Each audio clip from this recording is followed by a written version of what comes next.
అందరికీ నమస్కారం. నేను మీ గంటి ఉష.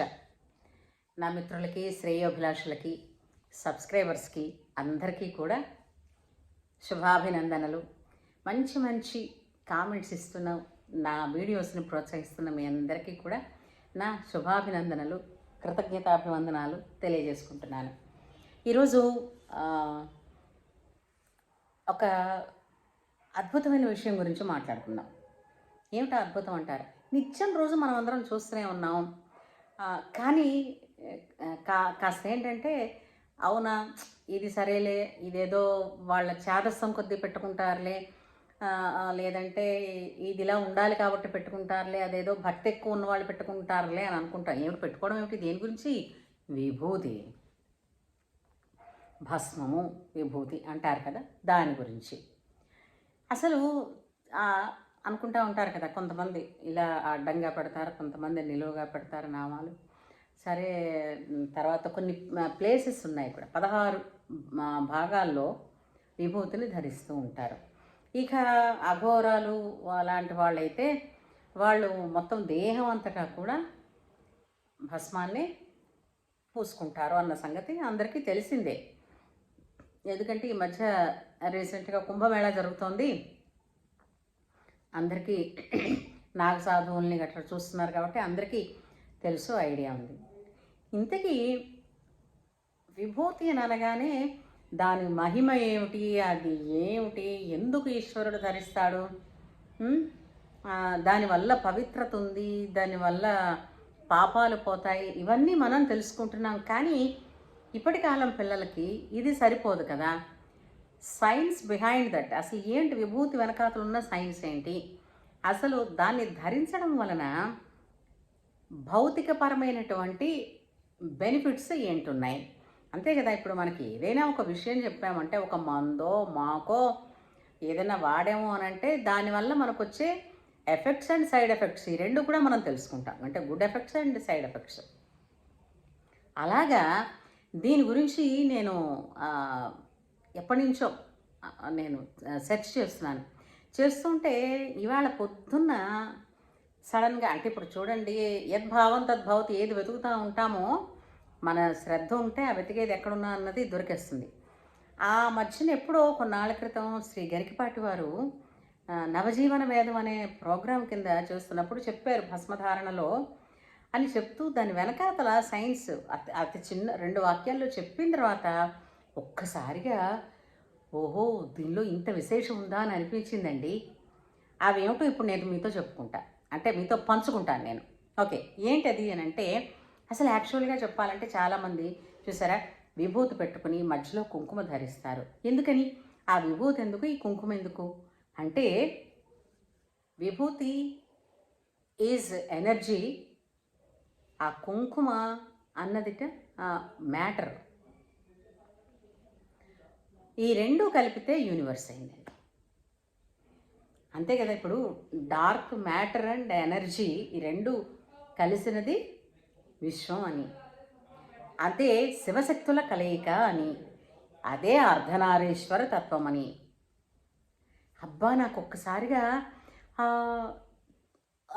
ఇప్పుడు పిల్లలకి చెప్పాలనంటే, అది మంచిదిరా, ఇది ఇలాగర్రా అలాగర్రా అని చెప్తే పాపం ఏదో పెద్దల మీద గౌరవమో, అమ్మ చెప్పిందనో, నాన్న చెప్పారనో, అమ్మమ్మ చెప్పిందనో విని కొంచెం పెట్టుకున్నప్పటికీ కూడా అది స్థిరంగా వాళ్ళకి దాన్ని యూజ్ చేయాలని అనిపించకపోవచ్చు. ఎందుకని అని అంటే, దాని వెనకాతల బలమైనటువంటి రీజన్స్ ఏమీ తెలియదు కాబట్టి.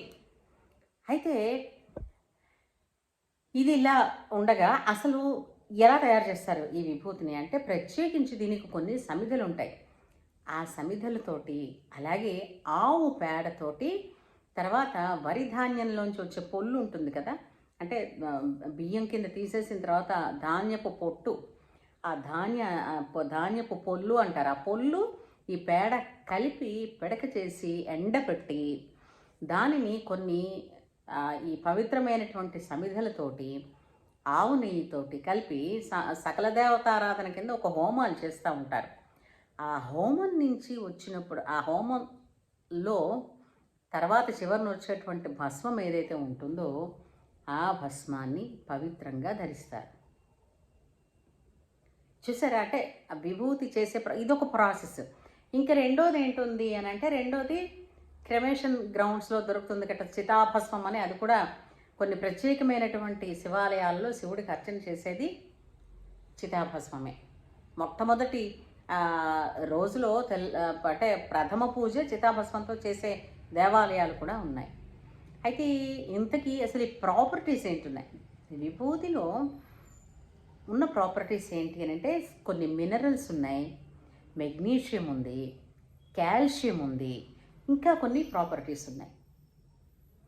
ఇది అంటే ఇప్పుడు చూసారా, దానిలో ఉన్న ప్రాపర్టీస్ ఏంటున్నాయి, మనకి మనిషికి ఉపయోగపడేటటువంటి ఏంటున్నాయని తెలుసుకుందాం. అయితే ఇందులో ఇంకోటి ఏంటంటే, వీటి వల్ల శరీరానికి పోషణ, బయట నుంచి కూడా పోషణ వస్తుంది. ఇంకోటి ఏంటండి, థర్మో రెగ్యులేషన్ అన్నది ఉంది విభూతిలో. అంటే ఏంటిట, ఇక్కడ తెలిసిందండి నాకు.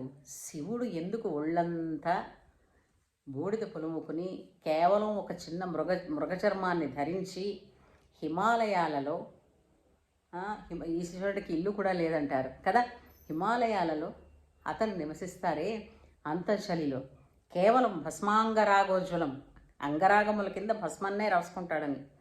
ఎందుకంటేనట, ఈ భస్మాన్ని శరీరం అంతా పులుముకున్నప్పుడు ఏంటవుతుంది అని అంటే, శరీరంలో ఉన్న స్వేదరంధ్రాలు సైతం మూసుకుని పోతాయి కదా.